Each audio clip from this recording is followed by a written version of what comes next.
Iteka n'umunezero ntangere vyo gusubira kubana namwe banywanyi bacu mubana natwe makuru n'ibiganiro vya misi yose tubandanya gushikiriza kuri nombonesha kure yacu ari nayo yanyu Muhuza TV. Uyu numwe tugiye kubageza ko amakuru y'ibiriko biravugwa bigezwe ko muri kano kanya mu gihugu cy'u Burundi, akaba ari amakuru tuza kugaruka kuri vyinshi bitandukanye. Kuri ubu hari amakuru ariko aravugwa arabana n'agateka kazina muntu ndetse afise ashobora kuza guhura n'igisata c'ubutungane. Bavuga yuko hari umunyarwanda yoba yapfungiwe mu biroho bikuru by'iperereza ry'u Burundi. Uyu akaba yarafashwe n'iperereza ry'u Burundi mu gihe yaraje mu Burundi avuye mu gihugu ca Tanzania. Bagenzi be baramutabariza ngo ntagirirwe nabi. Narirya muri kino gihe imigenderanire y'u Burundi ndetse n'igihugu c'u Rwanda yoba itifashe neza. Twibutse ko kandi ku munsi w'ejo aribwo ubushikiranganji bw'intwaro hagati mu gihugu iterambere rusangi n'umutekano bwashize habona itangazo rivuga yuko hagiye kuba rusansuma y'abanyamahanga bose bo mu gihugu cy'u Burundi ndetse n'impunzi zibarizwa ku butaka bw'u Burundi. Ese ivyo rifatwa ry'umunyarwanda Jean de Dieu Habiyaremye, operasiyo yo kumufata ingene yagenze ikozwe n'iperereza ndetse n'imirimo yakora ya misi yose ngaha mu gihugu cy'u Burundi yiwe ni yihe, ku buryo yoba yikekwa n'ubutegetsi bw'u Burundi ko hari ico yoba aje kudurumbanya mu gihugu. Uyu akaba amaze imyaka itari mike abarizwa ku butaka bw'u Burundi, kuko bamwe bavuga yuko yoba ahamaze imyaka 10. Turaza kubigaruka ko mu buryo burambuye ntuze gucikanwa. Nako kandi hari inkuru ibabaje cyane, aho hari ikiziga cyane story ntawunkiza cyatuye mu kinogo cy'akazu ka sugumwe mu Ruziba. Akaba haraciye imisi mike yarafashwe n'abishe wundi mutaximan yitwa Emmanuel Ndagijimana. Aka karwi nyene akaba nako kishe Nestor Ntawunkiza. Iki kinogo yatowemwo cari ahaba umwe mu baheruka gufatwa bishe Emmanuel Ndagijimana. Umutaximan Nestor Ntawunkiza yari yabuzwe irengero kuwa kane heza, akaba ari kugenekerezo ya 14 ntwarante uyu mwaka wa 2024, mu gihe Emmanuel Ndagijimana nawe yari yabuzwe irengero kugenekerezo kuwa kane w'imbere yaho, hakaba hari kugenekerezo y'indwi ku kwezi kwa ntwarante uyu mwaka wa 2024. Tugiye kugaruka ku makuru arabana n'ifatwa ry'umunyarwanda Jean de Dieu Habiyaremye, ingene yoba yafashwe, operasiyo yafashwe n'ibivugwa n'abamubonye atwarwa n'abakozi b'iperereza. Vyonde subscribe canke sabone niba utari wafyinda ko kugira ngo utoja ucikanwa nayo dushikiriza kuri nomboresha kure yacu ari nayo yanyu Muhuza TV. Nkwaye kaze mwidonido yano makuru. Nkuko natanguye mbivuga mu mfunyafunyo, umunyarwanda Jean de Dieu Habiyaremye apfungiwe iki mu iperereza ry'u Burundi? Jean de Dieu Habiyaremye ava mu gihugu kibanyi cy'u Rwanda, akaba amaze imyaka 10 araza mu Burundi, akahamara igihe mu bikorwa bijanye no gushiraho ivyuma bitanga umuyaga nkuba uva mu izuba, Parc Soleil. Jean de Dieu yatanguye kuza mu Burundi mu mwaka wa 2014, aho yakora societe yitwa Rami Wireless. Ico gihe yakora ivya installation de Parc Soleil ku mashuri yigisha ubuvuzi ariyo École Paramédicale. Yarakoreye Ingozi, Igitega, Ibururi ndetse na Cankuzo, aho yakorana kumwe n'abagenzi we batatu. Ahejeje ivyo bikorwa, Jean de Dieu n'ubundi yaratashe iwabo mu gihugu cy'u Rwanda. Mu mwaka wa 2015, Jean de Dieu Habiyaremye yarasubiriye aragaruka mu Burundi azanywe na societe yitwa Etrave iri kumwe na Enersol Belgique. Izo societe zikaba zari zasindiye isoko yo gukora installation de Parc Soleil ku mavuriro 40. Iryo soko rikaba ryatanzwe n'ishiramwe ry'ubumwe bwa Buraya. Ico gihe Jean de Dieu yaramaze hafi imyaka 2 mu Burundi akora ivyo bikorwa. Mu mwaka wa 2022, Jean de Dieu yarasubiriye yaraza mu Burundi aje gukora n'ubundi installation Soleil ku mavuriro 6 yo mu ntara ya Kirundo.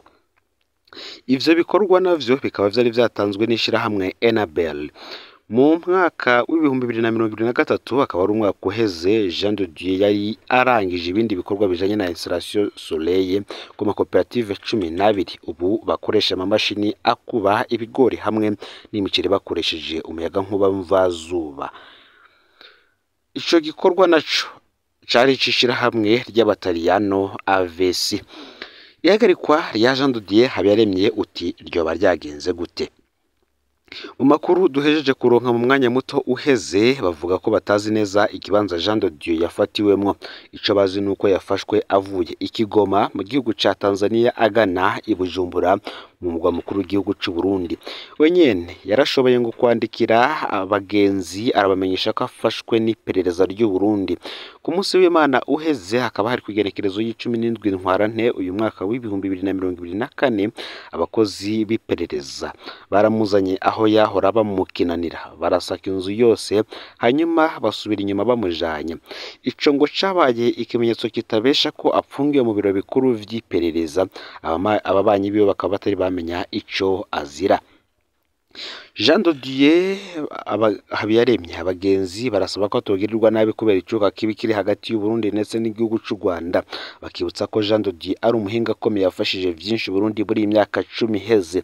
Barangiza basaba ko hamwe yo bafise ico yagirizwa ko yojanwa imbere y'ubutungane gusa ntagome apfungiwe ahantu hatazwi kandi bamuhereze n'uburenganzira bwo kubonana n'abaryango biwe nawe agire ico ababwira canke se ico abasaba, kuko benshi bavuga ko uwapfungiye mu biro vy'iperereza n'ubundi aba afise ibibazo vyinshi ashobora kuza guhura navyo harimwo no kuza kubura ubuzima bwiwe nk'uko bitangazwa n'abaharanira agateka kazina muntu.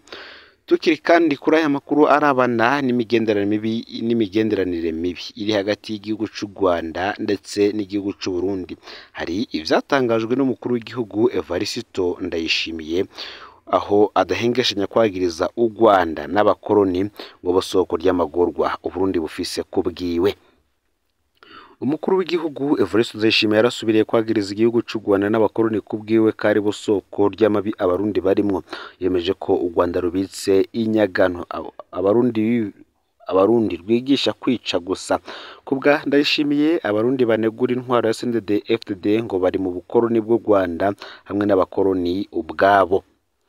Ivyo akaba bivuze kuwa gatandatu ubwo CNDD-FDD yari kirahimbaza isabukuru igira gatatu yahariwe abakenyezi bari mu mugambwe uri ku butegetsi CNDD-FDD. Umukuru w'igihugu c'u Burundi Evariste Ndayishimiye yahoze ari umunyamabanga mukuru w'umugambwe uri ku butegetsi yari umutumire w'iteka muri ivyo birori. Nk'uko amenyereye abikora yarasubiriye kwiyamiriza igihugu c'u Rwanda. Ngese ukuntu bihambaye kurongora abanyagihugu banezerewe. Abarundi bose ubu barahimbawe. Umurundi rudende adahimbawe nuwemeye kuba inyagano y'ubutegetsi bw'u Rwanda niwe yijiriwe. Abo bakoreshwa n'ubutegetsi bw'u Rwanda nibo babaye mu mubabaro. Ngo nico gituma ndabasavye mwebwe abarundi ni mubahamagare mubabwire muti ve muri urwo mubabaro mugaruke mu gihugu c'umunezero. Burundi ni igihugu kirimwo umunezero. Akaba ariko Ndayishimiye yatangarije Igitega. Yarabandanije ati mu gihe ushitse mu Burundi ubona abantu banezerewe. Ndaraba ku mbuga hwaniro abatunegura. Abarundi bose abatunegura n'abatwawe nk'inyagano n'ubutegetsi bw'u Rwanda bubigisha kuja kwica bene wabo b'abarundi. Ngo nico gituma ndabahamagariye ubugira kandi kuza mu gihugu c'umunezero. Impunzi z'abarundi umukuru w'igihugu Evariste Ndayishimiye azita abasezi buzuye ubumara bakorera u Rwanda n'abakoroni. Abakoroni abandi biyamirijwe. Umukuru w'igihugu abona ko abakoroni bakoze uko bashoboye kugira ngo igihugu ciwe ntigitere imbere kandi ko ubukene bwibonekeza ari ivyamwa vy'ibikorwa vyabo. Uti baratubujije kubandanya ducura kandi twari dushoboye gukora amasuka imbere y'umuzo wabo. Baratugabuye mu Bahutu n'Abatutsi. Baracafuje akaranga kacu mu bijanye n'intwaro n'ubutunzi. Ubu arongoye igihugu kandi Evariste Ndayishimiye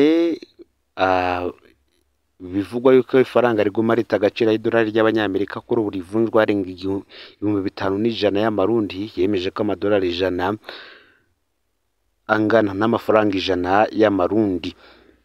Neva asa n'uvyemeza kandi agatanga uburorero ati voka rimwe rigurwa 100 y'amarundi Nyabihanga mu ntara ya Mwaro hagati mu gihugu kandi igiciro cyayo muri Etats-Unis ni amadolari 5 ngo none ntiwumva ko amafaranga 100 y'amarundi afise agaciro k'amadolari 5 y'abanyamerika niho bahende niko yaharuye kubw'umukuru w'igihugu cy'u Burundi Evariste Ndayishimiye indoto yiwe afise mu gihe igihugu cacu ngo cobandanye kuri uwo murindi w'iterambere turashobora gutanga imfashanyo ku bindi bihugu mu myaka iza kubugira kandi abanywanyi b'umuhare w'urwaruka CNDD-FDD bimbonera kure bararondewe n'umukuru w'igihugu yatangaje ati tuzobananya tugira imyimenyerezo ya gisirikare y'imbonera kure ivyo birore kandi bikaba vyari vyitabwe n'abaserukira ibihugu vyabo vyo muri Afrika ngaho mu gihugu c'u Burundi.